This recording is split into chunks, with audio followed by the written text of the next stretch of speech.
Young Shanghai बचपन से ही studies में बहुत ज़्यादा तेज़ होता है, तो उनके माँ बाप को एक होप थी कि एटलीस्ट हमारा बच्चा काफ़ी ज़्यादा होशियार है तो ये बड़ा होकर हमारी ज़रूर हेल्प करेगा। बट द प्रॉब्लम इज़ कि यंग शिंगाई बहुत ही ज़्यादा एक लोनर था, एक इंट्रोवर्ट किड था। वो अकेला अपनी दुनिया में मस्त रहता था, ना किसी से उसकी बातचीत थी, ना उसका कोई फ्रेंड था। This is fine when you are kid, but I see most of the psychopaths are introvert, and उसका मेन कॉज यही था कि उनके कोई फ्रेंड नहीं होते। And in this case the same things happen here. So Yang शिंगाई पढ़ाई में बहुत अच्छा होता है, बट साथ ही साथ he was very passionate around film making. And if you know guys me, I also like film making. अभी तो नहीं, खैर मैंने काफ़ी कुछ व्लॉग्स बनाए थे जहाँ मैंने अपनी फिल्म मेकिंग स्किल्स दिखाने की ट्राई की थी, but I think I failed, but still I am learning. But back to the topic, यहाँ पर यंग शिंगाई फिल्म मेकिंग स्टोरी टेलिंग में काफ़ी ज़्यादा पैशनेट होता है। वो अपनी नोटबुक में कुछ ना कुछ इन चीज़ों के बारे में लिखता रहता था, विच is very good.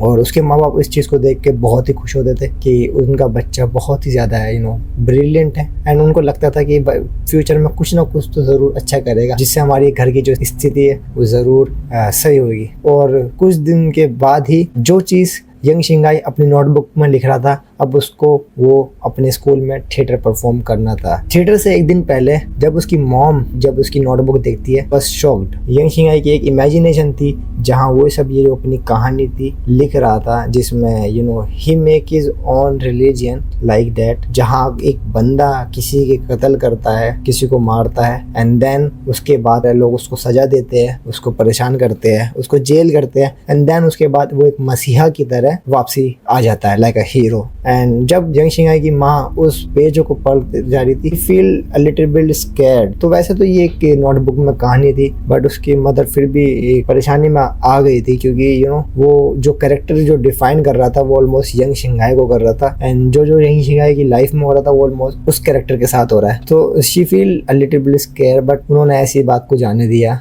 Yang Shanghai ने थिएटर परफॉर्म किया जहाँ पर उसने काफ़ी अच्छा किया, but everything was good. Yang शिंगाई की जो चाहत उसकी नोटबुक में थी, he was thinking about more about this. जब यंग शिंगाई 17 साल का हो गया, उसने स्कूल जाना बंद कर दिया। वो पढ़ाई नहीं कर रहा था, तो उसके माँ बाप को बहुत ही बुरा लगा, काफ़ी गुस्सा है, जिसकी वजह से यंग शिंगाई उसी साल 17 साल की उम्र में अपने घर से फरार हो गया, जहाँ उसने अपना शहर छोड़ा। और शहर छोड़ने के बाद वो कुछ नौकरी की तलाश में निकल गया, बट कोई नौकरी ना मिलने की वजह से और अपने आप को खुद को बचाने की वजह से उसने बस में एक ओल्ड लेडी का पर्स चोरी किया। Bad thing that he did, जो उसने की थी। एंड उसके बाद उसने उन पैसों से अपना कुछ गुजारा चलाया, लेकिन ये चीज़ अब उसकी रोज़ाना की हो चुकी थी, जहाँ वो कुछ ना कुछ छोटी मोटी चोरी कर रहा था। तो अब ये चोरी करना उसका रोज का हो चुका था। And like I said before, he was smart guy. तो जब भी वो चोरी करता था, अपने टारगेट को काफ़ी देर तक, काफ़ी दिन तक जानता था, एक एक उसकी लोकेशन को ट्रैक करता था, एंड देन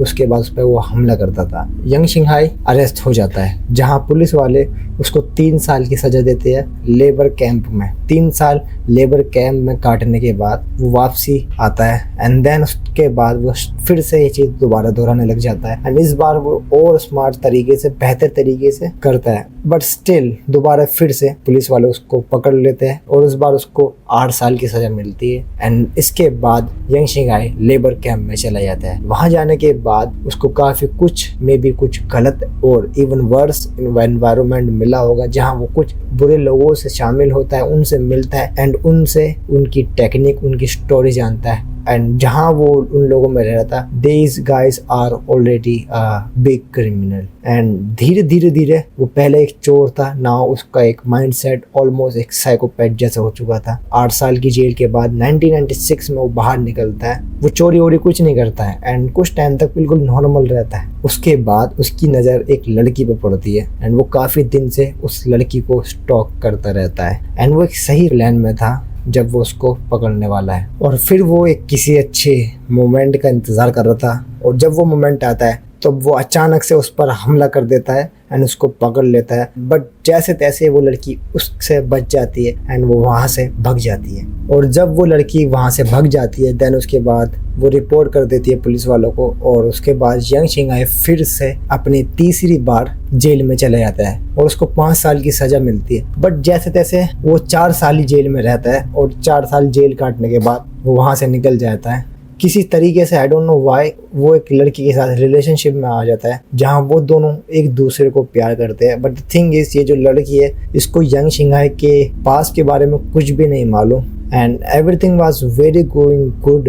बट किसी तरीके से उस लड़की को यंग शिंगाई की जो केस है इसके बारे में पता लग जाता है एंड जब उसको पता लगता है तो शी ब्रोक अप। एंड इस चीज़ को देखने के बाद यंग शिंगाई बहुत ही ज़्यादा डिप्रेस्ड और एंग्री हो जाता है। वो अपने इस सोसाइटी को, अपनी गर्लफ्रेंड को, इन सबको कोसता है, ना कि अपने आप को। एंड इस बार वो कम्प्लीटली एक साइकोपैथ में ट्रांसफॉर्म हो जाता है। ये जो सोसाइटी ने उसके साथ किया है उससे बदला लेने के लिए वो रैंडमली लोगों को मारने लग जाता है। जहाँ मोस्टली लड़कियां होती थी, जहाँ वो उनको मारता था, उनके साथ रेप करता था। तो 1999 से 2003 तक उसने लगभग 63 लोगों को मारा था, जिनमें से 70% लड़कियां थी। इतने कम सालों में इतनी ज़्यादा लोगों की हत्या करना it's not a small thing. And जब भी वो लोगों को मारता था तो वो डिफरेंट हथियार से उनको मारता था, लाइक हैमर, एक्स एंड काफ़ी अलग टूल जिनके बारे में मुझे नहीं मालूम। उनको मारने के बाद वो एक वाइट ग्लव्स पहनता था। वाइट ग्लव्स पहनने के बाद वो ग्लव्स उन्हें वहीं छोड़ देता एंड ये सब उसके लिए इतना ज़्यादा नॉर्मल हो गया था कि he killed 63 peoples which is very massive number. And कभी कभी वो इस सोसाइटी से इतना नफरत करता था कि वो छोटे से लेके बड़े तक सबको मार देता। सच में वो एक पूरी फैमिली को मार देता था, जिसमें बच्चे से लेकर बूढ़े लोग सब थे। तो जब वो किसी को मारता था तब वो उनके कपड़ों को ले जाता था। उसके बाद जब तक वो किसी दूसरे इंसान का मर्डर नहीं करे तब तक वो कपड़े वो पहन रखता था। आई डोंट नो व्हाई वो ये सब करता था, but he kind of psycho, so we can understand it. साथ ही साथ वो अपने ग्लव्स भी छोड़ देता था। जब वो किसी को मारता था तो ये सेम चीज़ वो करता था एंड उसके बाद repeat and repeat and repeat, और ऐसे करके उसने 63 लोगों को मार दिया। और इतने सारे कपड़े पहनना, बदलना लोगों के, इन सब के साथ पुलिस को थोड़ी बहुत कन्फ्यूज़न आ रही थी, जिससे वो लोग श्योरिटी के साथ नहीं जान पा रहे थे कि ये बंदा ही है जिसने इनका मर्डर किया है। जिसकी वजह से which is very very good thing and I think ये इसका आइडिया था जो ये करता था। And like I said before, most of the victims are girls. तो वो जब भी लड़कियों को मारता था तब उनके साथ वो रेप भी करता था।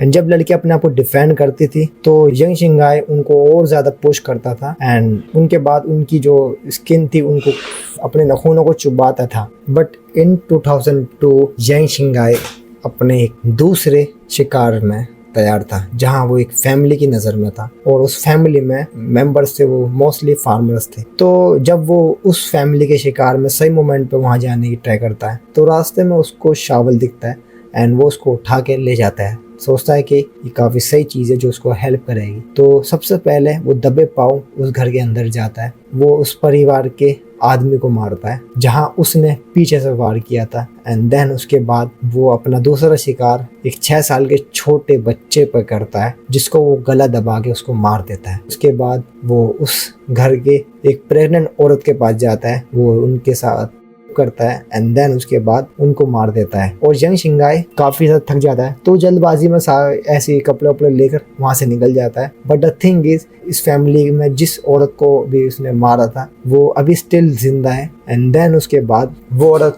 किसी तरीके से यंग शिंगाई पे रिपोर्ट कर देती है। पुलिस वालों को कंफर्म हो जाता है कि जो बंदा है ये यंग शिंगाई है। अनफॉर्चुनेटली उसके कुछ ही दिन बाद ये जो प्रेग्नेंट लेडी थी इनकी मौत हो जाती है। यंग शिंगाई अभी तक पकड़ा नहीं गया है। सबसे बुरा टाइम आता है यंग शिंगाई का इन 2003 में, जहां वो एक क्लब में अपने अगले शिकार पर वेट करता है, जहां किसी तरीके से पुलिस को पता लग जाता है। जब पुलिस वालों को उस औरत ने ये सब बताया था तब पुलिस वालों की इस पर नज़र पड़ गई थी। बट यंग शिंगाई काफ़ी ज़्यादा स्मार्ट था तो वो अपनी जगह बदलता रहता था। बट किसी तरीके से पुलिस वालों को पता लग जाता है कि जो बंदा है ये इस क्लब में है। जैसे ही वो उस क्लब में आते हैं देन यंग शिंगाई को पता नहीं कैसे मालूम हो जाता है कि ये जो पुलिस वाले ये इसकी फिरात में आए हैं। तो वो किसी तरीके से क्लब के बैक साइड से निकलने की ट्राई करता है, बट बार टेंडर उनको रोकता है। उस वक्त पर क्लब से बाहर निकलना अलाउड नहीं रहता। उसके बाद पुलिस वाले उसको देखकर उसको पकड़ लेते हैं। पुलिस वाले उसको अरेस्ट कर ले जाते हैं। जहाँ ये पुलिस वाले ये देखते हैं कि बंदे पे तो बहुत ज़्यादा केसेस है, जिनमें से 4 केसेस पे ऑलरेडी पेंडिंग है, जिसका अभी तक किसी ने कुछ नहीं किया। एंड उसके साथ ही साथ इसने 63 मर्डर की है, जिसको खुद यंग शिंगाई ने एक्सेप्ट किया था। एंड इन 2004 नवंबर 1 में यंग शिंगाई को फांसी की सजा होती है। उसके चेहरे पे जरा भी किसी चीज का दुख नहीं होता। उसकी फांसी से कुछ दिन पहले पुलिस वाले उससे पूछते हैं कि तुमने ये सब क्यों किया है, तो उसका रीजन वो अपनी एक गर्लफ्रेंड को बताता है कि उसको ये जो बना है वो उसकी गर्लफ्रेंड की वजह से बना है। वो अपनी गर्लफ्रेंड से बदला लेने के लिए ये सब करता है। एंड देन उसके बाद यंग शिंगाई को सजा मिल जाती है एंड देन वो मर जाता है। Yes, this is the story of young Shanghai and I will see you guys in the next one.